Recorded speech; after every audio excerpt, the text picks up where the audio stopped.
Ah ouais? Bonjour à toutes et à tous et bienvenue dans l'épisode 31 du podcast Ah ouais. Aujourd'hui on est avec Alison, comme toujours. Toujours là, bonjour. Comment vas-tu? J'ai fait bonjour Bonjour, c'est la décadence. Ouh là là, c'est la décadence. Aujourd'hui on a décidé de parler de la musique. C'est un sujet qu'on a déjà abordé sur le podcast, peut-être plusieurs fois même, mais c'était il y a quelques années, donc on a décidé de parler de ce sujet de manière différente, avec d'autres aspects, et voir si on pouvait actualiser un petit peu tout ça. Du coup, la musique, Samantha, en quoi la musique est importante dans ta vie? En fait, j'écoute de la musique tous les jours. J'ai presque envie de dire tout le temps, mais non, pas tout le temps, parce que quand je travaille, quand je fais des cours, effectivement, je n'écoute pas de musique. Quand je fais des vidéos, effectivement, je n'écoute pas de musique. Mais sinon, c'est vrai que dans toutes les autres tâches quotidiennes, il y a 98% du temps de la musique derrière. Donc je me réveille, je mets de la musique pour me motiver, pour me préparer. Pour le sport, il y a de la musique. Pour manger, souvent, ça peut être des vidéos, mais souvent juste de la musique aussi. Et le soir, de la musique. Pour m'endormir, de la musique. Vraiment, tout le temps, toute la journée, quand je ne travaille pas. Oui. Et puis même, du coup, en fait, même dans les vidéos, même si tu regardes une vidéo, imaginons pendant que tu manges, en vrai, quand tu regardes des vidéos, tu captes qu'il y a toujours de la musique aussi, parce que, en fait, la musique, elle est utilisée partout et tout le temps. C'est quand même rare de se retrouver dans un endroit où il n'y a pas de musique, à part si vraiment c'est un choix de ta part et que c'est chez toi. Mais même à l'extérieur, dans les magasins, dans les salles d'attente, dans les ascenseurs, des fois tu as de la musique aussi. Enfin, tu as toujours de la musique, en fait, de partout. Du coup, voilà. C'est vrai que j'avais pas trop pensé à ça parce que j'allais dire que je trouve que maintenant, j'utilise moins mes écouteurs pour faire les courses, par exemple. Pour sortir, ça dépend. Mais si oui, je vais dans des magasins faire des courses et que je suis toute seule, je mets un peu moins mes écouteurs et j'allais dire du coup que j'écoutais moins de musique à ces moments-là. Mais c'est vrai que c'est pas parce que moi j'écoute pas ma musique qu'il y en a pas autour. Et j'avais pas trop pensé à ça, mais t'as raison, il y en a partout, c'est vrai. Donc la musique est quand même omniprésente au quotidien. Est-ce que pour toi, tu penses que c'est la même chose ou tu as une utilisation différente? Entre la musique que moi j'écoute et celle que j'entends malgré moi. En général, comment toi tu utilises la musique, comment tu l'écoutes? Est-ce que c'est comme moi? Est-ce que c'est plus, moins? Et puis la différence entre celle que tu écoutes et celle malgré toi, ouais. Bah, en vrai, moi je pense que c'est un peu comme toi. Je sais que la musique c'est très important dans ma vie. Ça rythme tout, ça rythme ma journée, ça rythme mes humeurs, ça rythme tout, tout, tout. Il n'y a pas un jour où j'écoute pas de la musique en fait. Ou alors si c'est le cas, je sais pas, c'est que je suis malade peut-être et du coup bah, je dors toute la journée. Mais en vrai, j'aime trop la musique. Ça te donne tellement d'émotions, tellement de choses. J'adore les artistes, j'adore quand ils écrivent des textes hyper impactants. Ou pas, d'ailleurs. Des fois, c'est pas du tout le cas, mais j'adore parce que ça t'ambiance, ça te met de bonne humeur. Ou pas aussi, parce que des fois, ça aussi, ça peut te mettre de mauvaise humeur en fonction de ce que tu écoutes ou du mood de la musique ou de ton mood à toi. Ça joue beaucoup là-dessus. Et du coup, c'est différent, je dirais, d'écouter ta propre musique et d'écouter la musique extérieure qu'on va entendre tout le temps. Enfin, partout où tu ailles. Mais moi, je préfère écouter ma musique parce que c'est mon choix. Et j'ai des très bons goûts musicaux. Non, je rigole, c'est la fille.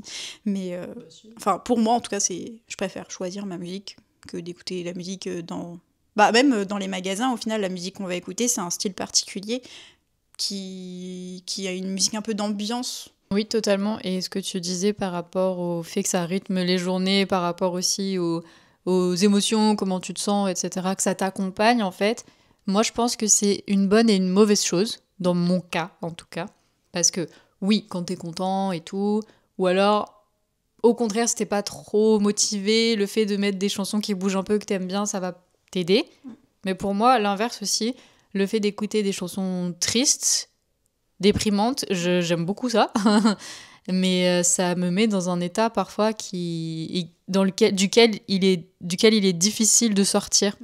Et j'ai eu l'exemple là il y a pas longtemps où j'étais pas bien de base, j'ai écouté une playlist triste encore et encore et encore et encore parce que j'avais pas envie d'écouter des chansons pas tristes et en fait ça alimentait encore plus cet effet tristesse et je n'arrivais pas à en sortir. Et donc là je me suis dit, je pense que ce week-end je me suis dit mais il faut que je supprime cette playlist déjà et que je m'empêche de l'écouter, enfin d'écouter des chansons tristes pour l'instant, pour que ça change cet état-là, tu vois. Et ça marche, du coup. Mais c'est pour ça que je dis que c'est positif et négatif, parce qu'en fait, ça a tellement un impact dans les deux cas que ça fait peur, je trouve. Enfin, moi, ça me fait peur un peu. Ouais, je suis d'accord. En vrai, disons que, ouais, moi aussi, j'ai une playlist qui s'appelle Sad dans Spotify, où c'est que des musiques vraiment un peu tristes, déprimantes pour plusieurs raisons. C'est plusieurs thématiques particulières, ou juste des fois la mélodie qui est très douce et tout, et du coup qui peut te faire ressortir beaucoup d'émotions. Enfin, même des fois où, ça m'arrive des fois par exemple quand je suis dans mon bain, j'aime bien mettre une playlist. Des fois, je vais mettre cette playlist-là. Je suis pas triste ou quoi, hein. Et en fait, bah, d'un coup, je suis dans mon bain et genre, j'entends cette musique et j'ai envie juste de pleurer. Et en soi, alors que de base, j'étais pas triste. Et du coup, après, ça me met un peu triste parce que du coup, ça te fait penser à plein de trucs et tu te dis, ah, en fait, de base, je pensais pas à tout ça. Et du coup, c'est un peu comme si tu te retrouvais tout seul aussi avec tes pensées. Mais en même temps, non, parce que t'es accompagné de la musique. Mais du coup, la musique met des mots sur tes pensées ou sur ce que tu ressens. Et du coup, des fois, c'est cool. Moi, je me dis, des fois, c'est trop bien la musique parce que justement, ça met des mots sur tes mots, genre tes problèmes, tu vois, en mode, des fois, tu sais pas trop ce qui va pas et en fait, t'écoutes une musique et tu dis, ah ouais, c'est exactement ça. Et ça, je trouve ça incroyable quand ça fait ça. Mais effectivement, quand des fois, t'es triste et que du coup, t'écoutes des musiques tristes en boucle, des fois, c'est difficile d'en ressortir et de pas être juste vidé de toute ton énergie. Et en plus, tu pourrais dire, bah écoute une musique joyeuse, mais des fois, en fait, t'as juste pas envie. Et puis tu vas mettre la musique joyeuse, ça va t'agresser, tu vas faire, ah vas-y, ça m'a saoulé, j'ai pas envie de faire ça. Et du coup, tu retournes dans ta boucle comme ça. Après, dans ces cas-là, peut-être qu'il faut changer d'activité, ne plus écouter de musique du tout, faire autre chose ou juste regarder une vidéo où dans tous les cas il y aura de la musique comme on disait, mais la musique sera pas du tout, à part si tu regardes une vidéo qui parle du sujet et que c'est méga triste évidemment, mais je sais pas, tu vas regarder un youtubeur ou quoi, ou une youtubeuse et un truc divertissant on va dire, et du coup il y aura de la musique et ce sera un thème qui te fera oublier le côté triste de ta playlist, tu vois. Oui, le fait de changer d'activité, c'est vrai que ça peut être une bonne technique, mais c'est aussi difficile que de changer de style de musique, tu vois. Donc bon, après ça c'est un autre sujet. Mais c'est vrai que ce que j'ai trouvé là qui peut peut-être marcher, parce que en fait c'est intéressant, c'est ce que tu as dit par rapport quand t'es dans ton bain, tu mets une playlist triste. Parce qu'en fait, je pense que quand t'es dans ton bain, tu veux te détendre et tu veux pas un truc qui agresse, comme tu disais aussi. Donc, ce que j'ai trouvé qui a l'air de marcher mieux, c'est d'écouter du piano, mais genre de chansons genre de Miley par exemple, ou BTS, ce que tu veux, version instrumentale ou version piano. Et en fait, c'est calme, mais c'est pas forcément des chansons tristes, tu vois, ça peut être Flowers par exemple au piano. Et enfin piano ou acoustique ou sans la voix, je veux dire. Et du coup, t'as pas les paroles, mais t'as juste la musique. Donc c'est calme. Mais en tout cas, moi, je me suis pas dit, oh, j'ai envie de pleurer, je suis pas bien, ma vie, elle est triste, tu vois. Alors qu'avec la playlist triste, c'est ce que t'as dit, ça met des mots sur tes mots. C'est vrai. C'est trop vrai, mais c'est pas bon, du coup, parfois. C'est bien parce que tu peux comprendre, mais enfin, pour nous, j'ai l'impression, peut-être que pour vous, c'est différent, vous nous direz dans les commentaires, ça nous fait être dans un tourbillon comme ça qui fait que je veux rester dans ma tristesse. J'adore la musique triste. Je sais pas si t'es d'accord. Ouais. Totalement. Puis même là, ça m'a fait penser quand tu disais même d'écouter des playlists où du coup t'as pas les paroles. C'est un peu comme les playlists tu sais, que t'écoutes quand par exemple t'es en train d'étudier ou tu travailles et justement tu veux mettre une musique de fond. Mais moi, plein de fois où genre je me dis je vais travailler, je vais mettre ma playlist, donc c'est des musiques hyper entraînantes et d'un coup je me retrouve à chanter et du coup je suis plus du tout concentrée sur ce que je fais. Mais effectivement, d'écouter juste la musique sans parole, des fois ça te motive encore, ou alors ça te met dans ce mood que tu cherchais de base un peu plus calme, sans te rendre triste du coup, ou plus triste en tout cas. Après, du coup, ce thème du coup de podcast, c'était du coup l'importance de la musique dans la vie. Là, on a parlé un petit peu du côté négatif quand tu écoutes des musiques tristes, et du coup, tu es dans ta spirale de tristesse. Après, il y a plein d'autres aspects, plein d'autres façons d'écouter la musique ou de consommer la musique, que ce soit via des clips vidéo, via les réseaux sociaux aussi. On découvre beaucoup la musique aussi via TikTok. Maintenant, TikTok est devenu un très gros lancement d'artistes en fait. Enfin, maintenant, c'est quand même beaucoup comme ça. D'ailleurs, il y a beaucoup d'artistes qui en ont parlé, disant que les labels en fait fonctionnaient par TikTok et il faut penser selon TikTok. Ouais. Est-ce que la musique va marcher? Donc, il faut que tu sortes tel type de chanson pour que ce soit, je sais pas, TikTokisable, tu vois. Ça n'existe pas, retenez pas ce mot. Mais c'est hyper intéressant et frustrant pour les artistes, j'imagine aussi. Mais c'est vrai que dernièrement, justement, j'ai découvert des chansons grâce TikTok ou Instagram, un des deux, je sais plus. Et je me suis dit, je l'aime bien, elle, donc je vais l'ajouter.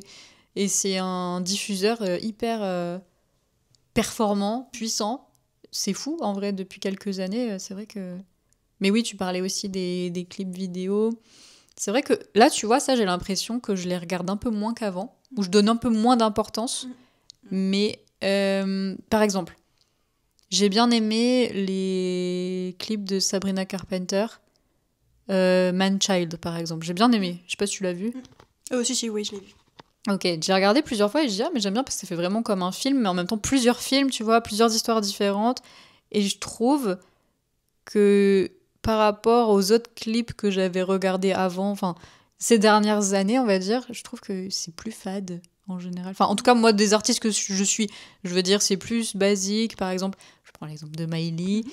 Je l'adore, j'ai bien aimé son album, mais c'est vrai que les clips, même s'il y a le côté artistique, il y a une logique dans ce qu'elle a voulu faire, je comprends.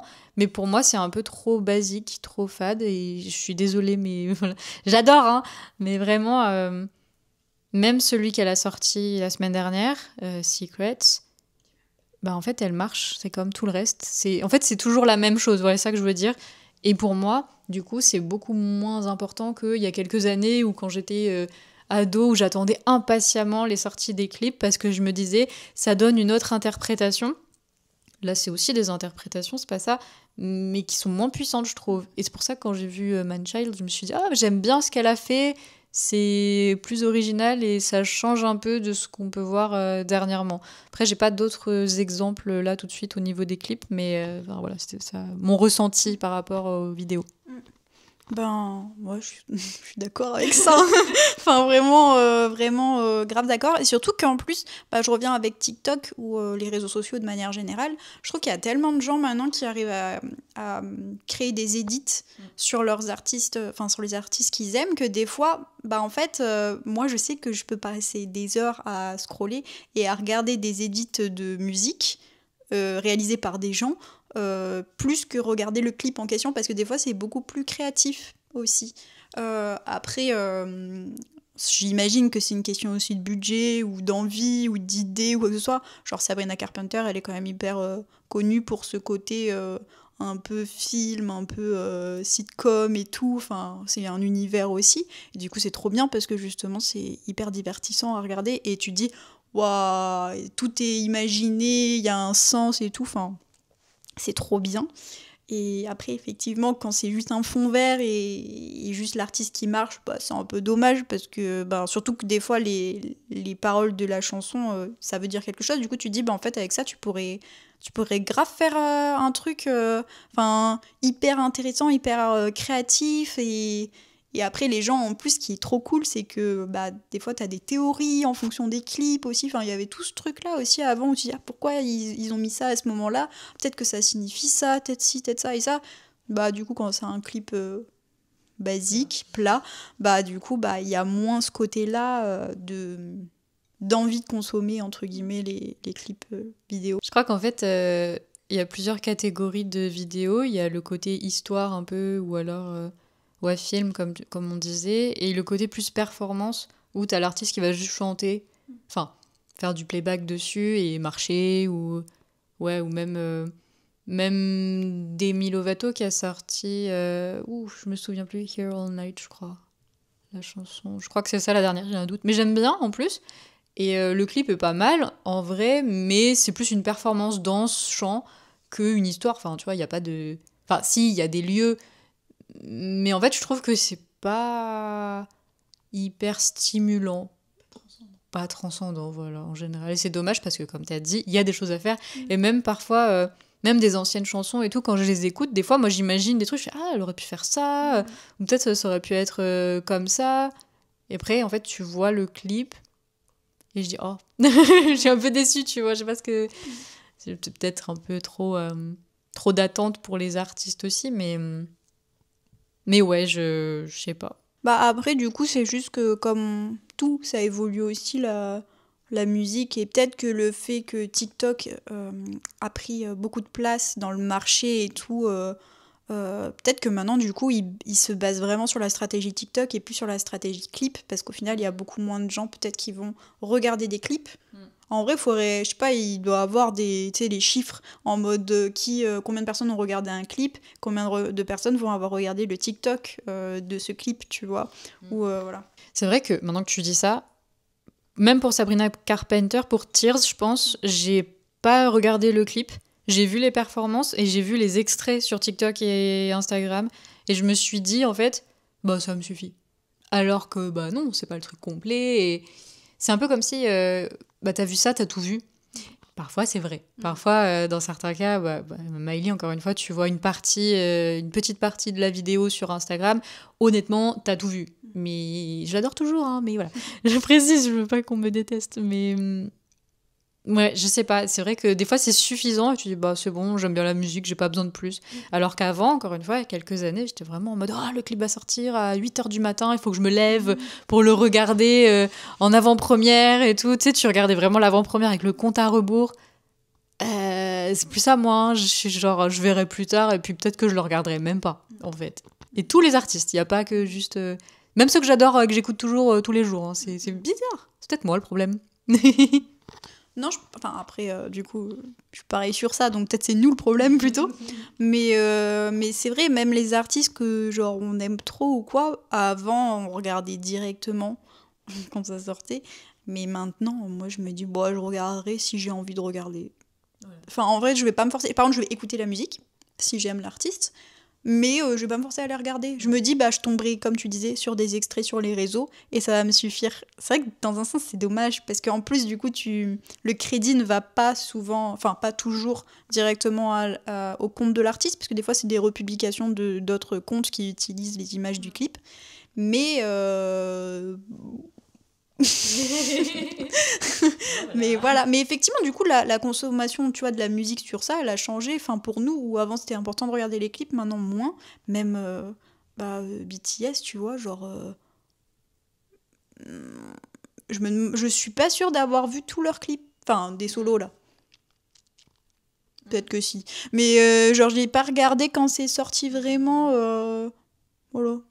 Après, du coup, même avec TikTok, tu vois aussi, c'est beaucoup aussi, c'est utilisé en créant des tendances, tu vois. Des fois, ils vont créer des trends en fonction des musiques qui sortent ou qui sont sorties avant aussi, qui reviennent du coup comme ça dans le top et tout, et créer une trend dessus. Et du coup, c'est pas spécialement l'artiste qu'on voit, c'est des gens qui se mettent en scène. Ouais. Tu vois, même Sabrina Carpenter, encore son exemple, mais bon après c'est parce que je suis biaisée, parce que mon algorithme est fait en fonction de ce que j'aime et tout, et j'aime ses musiques, mais elle republie beaucoup aussi sur son compte TikTok des vidéos des fans qui reprennent sa chanson et qui adaptent en fonction de la trend en question. Par exemple avec Nobody's Son, tu vois, avec le schlar. Et c'est hyper drôle et c'est une autre manière aussi de promouvoir la musique comme ça, et du coup... Enfin, je trouve ça trop bien. Oui, c'est vrai, je pensais exactement à cet exemple quand tu as commencé à en parler. Je fais, mais oui, mais en fait, même les artistes, ils republient ça et il y a beaucoup d'exemples. Mais voilà, est-ce que, tu vois, c'est un peu pareil, je pense que c'était pas fait exprès. J'imagine qu'elle s'est pas dit en faisant cette chanson que les gens, ils vont faire ça. Mais du coup, c'est quand même un enjeu parce qu'elle a de la chance que ça tombe bien, ça permet de promouvoir la chanson et c'est aussi à cause de ça que les labels disent il faut que tu fasses une chanson qui fasse le même effet, sinon tu feras pas de nouvel album. Je crois que c'est Halsey qui en a parlé il y a pas longtemps, à dire qu'elle pouvait pas faire de nouvel album vu les chiffres de vente avant. C'est complètement fou. Enfin, je comprends le budget, tu vois, mais c'est fou de voir à quel point ils sont limités, bloqués. Miley en a parlé aussi dans des podcasts il y a quelques mois, en disant que déjà elle pouvait pas choisir les chansons qu'elle voulait sur l'album et que souvent les premières parties de ses albums n'étaient pas choisies par elle, n'étaient pas ses préférées, mais les fins des albums, c'était là qu'elle pouvait ajouter ce qu'elle voulait en fait. Et c'est hyper intéressant parce que c'est des trucs que tu sais pas, Et ça peut changer aussi beaucoup de choses dans l'interprétation et la création. Et toi, comment tu reçois l'album? Enfin, je sais pas, ça pose beaucoup de questions. Du coup, ça peut changer la perspective totale du truc. Tu fais, ah, mais en fait, elle a pas choisi de faire ça. Donc, ça, c'est elle qui l'a fait, mais en même temps, non. Enfin, tu vois, c'est très... Je sais pas. Bah ouais, enfin, c'est vrai que du coup, c'est un peu triste dans un sens quand tu vois justement tous ces artistes très talentueux qui peuvent plus trop sortir d'albums, ou même, tu vois, pour les concerts aussi, qui vont prévoir des tournées, et au final, il y a des tournées qui sont annulées parce qu'il n'y a pas assez de ventes et tout. Et... Juste une chose, après, les concerts, faut voir les prix aussi. Hein. Et puis, l'accessibilité, parfois, ça dépend des artistes, du coup, mais ça devient un luxe. C'est terrible. Donc oui, il y a ceux qui n'arrivent pas à vendre et ceux qui vendent aussi tellement cher que... C'est très bizarre, du coup. Oui. Parce que ça veut dire que c'est une question de popularité, en fait. Donc ça veut dire qu'ils sont pas du tout aimés. En vrai, je pense que c'est une question aussi de tendance sur les réseaux sociaux. Tu vois, là, je sais de qui tu parles en artiste et tout. Bon, on peut citer, on s'en fout. Dans tous les cas, c'est réel. Avec l'industrie de la K-pop, par exemple, il y avait, j'espère que je dis pas mal son prénom, Rwasa, c'est ça, je crois. Qui avait donc annoncé sa tournée en Europe et à Paris aussi. Du coup, là, elle l'a décalé 2 fois, je crois. Et la deuxième fois, en fait, ça a été annulé, mais parce que elle n'a pas fait assez de ventes, mais les prix étaient très très très très élevés pour une petite salle, pour une petite artiste aussi, même si elle est connue, ok, mais je pense que niveau vente ou quoi que ce soit, ou même tendance, notoriété on va dire, est plus faible. Et du coup, moi j'avais vu plusieurs commentaires par exemple de fans de K-pop et tout qui disaient bah ouais mais c'est très cher quoi, et quand t'as des fois... plusieurs concerts aussi qui arrivent en même temps avec différents artistes, des fois tu vas faire des choix et du coup tu vas pas pouvoir prendre pour tout le monde, et surtout quand tu compares du coup un Stade de France et une petite salle comme ça et que le prix est exactement le même pour les deux, tu dis un truc qui va pas, même si déjà pareil les prix pour les Stades de France c'est pas normal, hein, voilà. Là j'ai vu il y a pas longtemps, il y a David Guetta je crois qui avait dit qu'il faisait exprès justement de baisser ses prix pour le rendre plus accessible, parce qu'il sait que en France c'est compliqué partout, mais bon en ce moment, en tout cas parce que là c'était le cas du Stade de France où du coup il a baissé ses prix pour que ce soit un peu plus accessible pour les gens. Mais du coup, c'est vrai que des fois, voilà. Mais du coup, moi, c'est vrai que j'avais pas pensé à tous ceux-là qui vont vendre leur prix à plus de 160 € à la place de concert dans des petites salles. Je pensais à Sacha Alex Sloan, par exemple. Oui. Je l'ai bien dit, son nom? Oui, je pense. Qui, elle, avait dû annuler sa tournée aussi, et elle avait été transparente en disant qu'elle n'avait pas les fonds nécessaires pour finalement faire sa tournée, elle n'avait pas assez vendu de place et tout, donc c'était pas possible. Je sais plus pourquoi on est arrivé à parler de ça.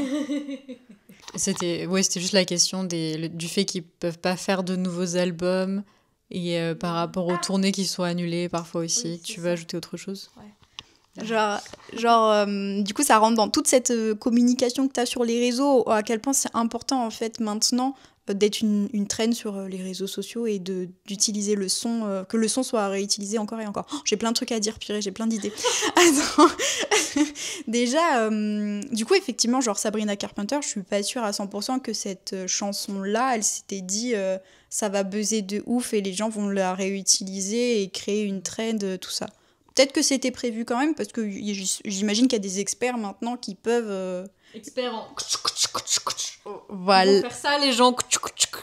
Voilà. Après, elle a choisi un sujet qui touche beaucoup de gens, tu vois, qui rassemble et tout, et elle est connue pour ça aussi, donc en vrai, voilà. Et avec justement un coup de fouet, disons que, effectivement... J'aurais pu parier aussi sur ce son-là plus que d'autres sons, tu vois. Mais bon, on sait pas. Par rapport à ça, tu vois, moi, quand j'ai écouté la chanson la première fois, j'ai pas forcément fait attention au fouet, au bruit du fouet, parce qu'en fait, c'est ça, la trend. C'est... qu'est-ce qu'elle dit? Elle dit « That boy is corrupt ». Après, je sais plus quoi. Et après, il y a deux coups de fouet après. Et c'est vrai que les vidéos sont un peu drôles du coup, parce qu'il y en a qui font ça avec des chats, genre ils mettent en scène un chat et puis ils frappent pas les chats, hein, c'est pas ça, mais enfin bref, vous trouverez peut-être les vidéos sur les réseaux. Et après quand j'ai vu commencer à voir ces vidéos, je me suis dit ah j'avais pas fait gaffe. Et maintenant, je l'entends, tu vois. Donc, c'est pour ça. Mais j'ai pas un cerveau qui va vraiment penser en mode marketing à fond sur les réseaux. C'est pour ça aussi. Je devrais. Mais, mais c'est pour ça que je l'ai pas vu comme ça. Mais c'est vrai qu'il doit y avoir des experts sur le sujet. T'as raison. Ouais, je me dis que ça doit être étudié. Et justement, comme tu disais, par exemple, avec Miley qui expliquait que des fois, les labels, eh ben, ils vont t'obliger à mettre tel son, c'est parce que, pour pas les défendre, parce que les labels, des fois, c'est compliqué, mais disons qu'eux, ils réfléchissent en termes de vente et en termes de popularité, et comment ça va marcher, etc. Donc, tu vois, c'est des trucs étudiés normalement. Oui, c'est des trucs étudiés. Et ce qui est horrible dans les labels, je pense que c'est pour ça qu'ils sont pas trop appréciés par les artistes en général, c'est que ils vont te dire quoi faire parce qu'ils ont réfléchi et que c'est ce qu'ils pensent qui va marcher. Si ça ne marche pas, ils vont dire que c'est de ta faute, tu vois. Enfin, la faute des artistes, du coup. Et il y en a beaucoup qui ont dit ça et en mode qui se sont fait abandonner complètement. Bah, du coup, on fera pas d'autres albums parce que, voilà, ça a pas fait les bons chiffres. Ouais, mais la faute à qui? Est-ce que c'est la faute seulement de l'artiste? Non, je pense pas. Donc, c'est très, très aléatoire aussi et la part de responsabilité est partagée, mais pas partagée, tu vois. Elle devrait être partagée, mais elle l'est pas, j'ai l'impression. De ce que les interviews que j'ai pu écouter ou voir, enfin de ce que j'ai compris, quoi. Ouais, en vrai, c'est hyper intéressant, je me dis, de cet aspect-là et tout. Et toute cette stratégie qu'il y a autour, enfin vraiment, en fait, c'est ça, les artistes, on adore la musique, on adore écouter de la musique, c'est trop bien, ça rythme nos vies, tout ça. Mais au final, derrière ça, il y a tout plein de personnes, d'artistes qui sont utilisés comme des produits justement pour vendre et tout, et c'est tout un truc de stratégie autour de ces artistes-là et de ce qui va marcher, ce qui va pas marcher, mais du coup ça doit être une pression de malade. D'ailleurs ça me fait penser, il y a pas longtemps, il y a RM de BTS qui en a parlé vite fait et qui en gros il disait que du coup là il y aura un retour de BTS et du coup c'est un retour très attendu, donc il y a beaucoup d'attentes des fans et des non-fans j'imagine aussi. Et enfin, ils les attendent au tournant, on va dire plutôt. C'est plutôt ça. En gros, ils n'ont pas trop le droit à l'erreur, on va dire. Et du coup, lui, il disait ça fout un peu la pression, quoi. Il disait, ça arrive, vous inquiétez pas, on travaille dessus. Mais effectivement, on a un peu la pression parce que on veut pas sortir n'importe quoi aussi. Là, c'est intéressant ce que tu dis par rapport à la pression et le fait que les gens attendent au tournant, que ce soit des fans ou des personnes qui les aiment pas ou qui s'en foutent tout simplement. J'ai regardé la vidéo de Seb sur Justin Bieber, tu l'as pas encore regardé? Ok, je te spoil pas de fou, hein, t'inquiète. Donc il y a un youtubeur qui s'appelle Seb qui fait souvent des vidéos sur la musique, sur des artistes. Il a fait Beyoncé, il a fait Britney Spears, l'histoire de Britney Spears. Et là, il a sorti sur Justin Bieber. Et moi, je connais Justin Bieber, mais j'ai jamais été très très fan. J'ai suivi un peu ce qu'il faisait, mais j'avoue que je connaissais pas énormément de ses chansons, plus les récentes. Mais au final, j'ai redécouvert des trucs. Je fais, ah, mais c'était lui et ça, j'avais oublié. Bref, ce que je veux dire par là, c'est qu'il en parle un peu de ça que... Déjà, il a commencé très très jeune, hein, évidemment, mais qu'il était lui aussi tout le temps attendu au tournant. Les fans qui l'adoraient, donc ce côté-là, ouais, on t'aime trop, c'est trop bien ce que tu fais. Et l'autre côté, il était tellement détesté par ce qu'il représentait, ou ce que les médias faisaient passer de lui. Enfin, tu verras la vidéo. Du coup, c'est très intéressant, je recommande, en plus en français, donc ça ne peut qu'être bénéfique pour vous. Ouais, la pression, donc, par exemple, avec le clip de Baby, c'est un des clips les plus... C'est un des clips de l'histoire les plus vus, likés, mais aussi le plus disliké, le plus détesté. Et en fait, les gens, à l'époque, quand c'est sorti, c'était stylé de détester Justin Bieber, tu vois, c'était normal. Et donc, il y avait les fans qui appréciaient vraiment la chanson ou l'artiste, qui allaient aimer, mais il y avait aussi tout un groupe qui ne l'aimait pas et qui allait juste dislike pour dire voilà, on est contre lui pour ce qu'il représente, pour ce qu'il est. Et ce qu'il représente, c'est un peu, à l'époque, c'était un peu, comme il l'explique aussi, le petit ado parfait que tous les parents rêvent d'avoir, très bien coiffé, très poli, machin, que toutes les filles aiment. Donc c'était ça pour ça que les gens le détestaient. C'est pour ça qu'il était attendu au tournant aussi à chaque fois avec ce qui sortait. Et après, bon, tu verras la vidéo, hein, mais il y a eu, avec l'histoire, ce qui s'est passé et tout. Mais c'était intéressant du coup parce que... Et en plus, encore tu parles de BTS, ils ont commencé jeunes mais maintenant ils ont à la trentaine, ils sont adultes, donc j'espère qu'ils ont un peu plus de recul par rapport à ça. Mais c'est vrai que quand t'es un gamin de 14 ans, tu te prends tellement d'amour des gens que tu comprends pas déjà pourquoi les gens y t'aiment, et de l'autre côté tellement de haine en même temps que tu dois être là au milieu à te dire Mais je peux pas juste faire de la musique, en fait. C'est trop demandé, tu vois. C'est hyper... Enfin, j'arrive même pas à imaginer, tu vois. Ça... En tant qu'adulte, je pense que tu peux faire la part des choses, mais en tant qu'enfant, complicado, hein. Très complicado.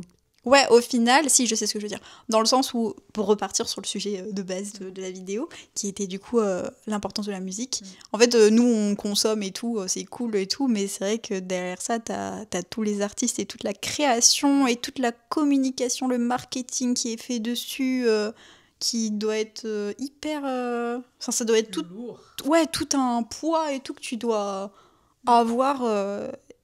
Ah, je sais ce que je voulais dire tout à l'heure.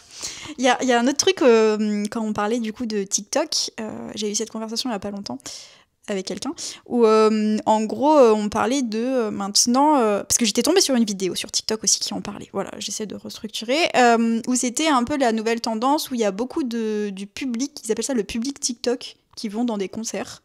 Je connaissais pas non plus. Enfin, c'est une vidéo, après je sais pas si c'est un vrai truc, hein, c'est une vidéo que j'étais tombée dessus, où ils en parlaient, où en gros il y a parfois ce que les gens voient dans les concerts, c'est que des gens, du coup, vont, j'arrive pas à faire ma phrase, à des concerts pour écouter juste un tout petit moment, filmer, et en gros, ils vont filmer le moment de la musique qui tourne partout sur les réseaux sociaux, donc, et après, couper le téléphone, et en fait, ne pas du tout connaître la chanson.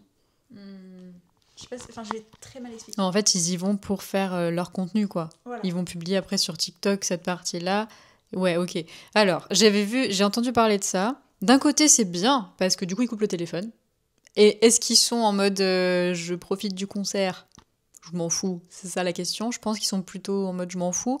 Du coup, ce que je trouve complètement stupide, parce que à quel moment tu payes une place de concert pour une chanson en te foutant du reste, tu vois. Pour découvrir. Tu connais qu'une chanson, tu vas découvrir, bah, normal, tranquille.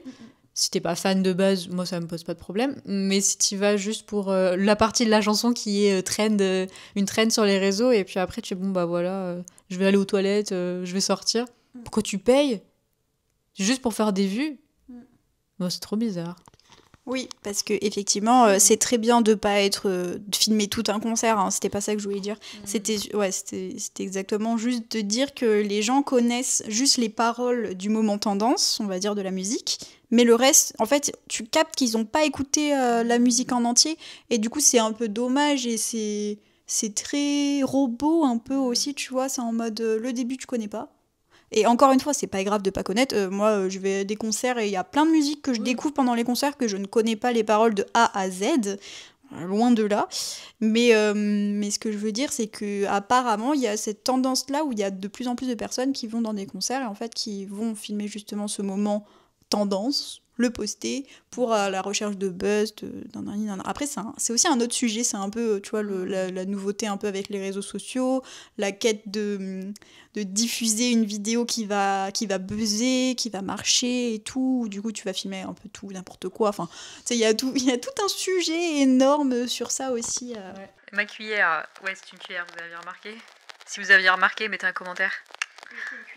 Mettez une cuillère.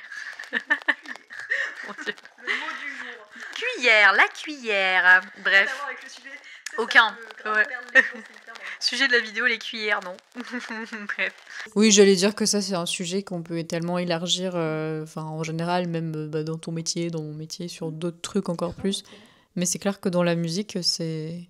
Puis même aussi, tu vois, rien que sur les réseaux, le fait d'utiliser certaines musiques, ça peut aider tes publications, tes vidéos à percer, entre guillemets. Enfin, ça peut avoir un rôle, plus ou moins. Je pense qu'elle veut ajouter quelque chose. Non, en vrai, c'était juste là, je me dis... Mais de ouf. Non mais pardon, mais dans le sens où tu vois, le sujet c'est comment la musique elle est importante dans nos vies et tout, mais même de manière professionnelle, bah en fait il faut utiliser la musique qui est tendance et qui enfin c'est vrai quoi, enfin c'est dingue. Non mais dingue. Non mais attends, mais vraiment premier degré, genre en fait, tu vois, c'est incroyable, vraiment, l'autre fois je me faisais la réflexion en me disant j'adore la musique et tout, et même dans les stratégies que tu peux avoir de communication ou quoi, la musique elle est super importante. Dans une vidéo, les effets sonores, les petits trucs et tout que tu vas faire pop et tout, c'est hyper important aussi de l'ajouter, enfin tu vois, c'est... Et ça va changer, si tu... Imagine, tu mets une musique dans une vidéo ou des effets sonores, comme tu disais. Si tu changes en quelque chose, soit de plus joyeux, de plus grave, ce que tu veux, ça aura pas du tout le même message. C'est ça, donc ça a tellement d'impact que ça peut changer totalement la vision d'une vidéo. Tu peux faire une vidéo assez neutre, avec une musique triste, ça va être triste. Mais une vidéo assez neutre, avec une musique un peu plus joyeuse, tranquille, bah ça va être peut-être un peu plus motivant, plus... tu veux parler, j'arrive.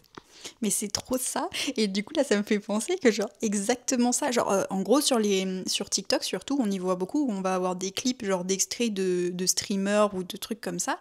Et des fois, les gens vont faire un clip de leur live et le mettre sur TikTok et mettre une musique hyper dramatique, hyper triste et dire en mode, ils s'embrouillent, ici et ça. Et du coup, ça change complètement le contexte et les gens, ils vont tomber que sur cette vidéo-là et se dire, oh, tu vois, ou des trucs comme ça. Oh my god! Voilà. Et en fait, mais c'est pour ça que c'est ouf, la musique, ça joue sur tout, en fait. Bravo les musiciens, franchement, ceux qui créent la musique, mais grand respect à vous, quoi. Bravo à l'inventeur de la musique. Voilà. Ah si, moi, en ce moment, je réécoute beaucoup Big Flo et Oli.